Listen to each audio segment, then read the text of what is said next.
अस्सलामु अलैकुम। ताज़ा तरीन हेडलाइन देखिए हमारे चैनल रिंगो न्यूज़ में।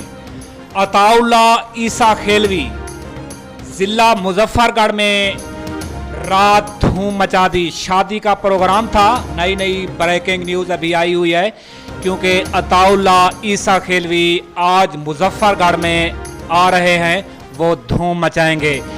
बहुत बड़ी तादाद लोगों की शादी के लिए आ रही है, बहुत बड़ा झूम है, मैं देख रहा हूँ क्योंकि अताउल्ला ईसा खेलवी को सुनने के लिए बहुत दूर से लोग आ रहे हैं। सिंध से, बलूचिस्तान, खैबर पख्तूनख्वा और चारों ज़िलों से लोग आ रहे हैं अताउल्ला ईसा खेलवी को सुनने के लिए, क्योंकि काफ़ी अरसे के बाद मुजफ्फरगढ़ ज़िले में अताउल्ला ईसा खेलवी आ रहे हैं आज रात। क्योंकि आज रात कम अज़ कम 10 बजे का प्रोग्राम बताया गया कि अताउल्ला ईसा खेलवी प्रोग्राम करेंगे। आज की नई ब्रेकिंग न्यूज़।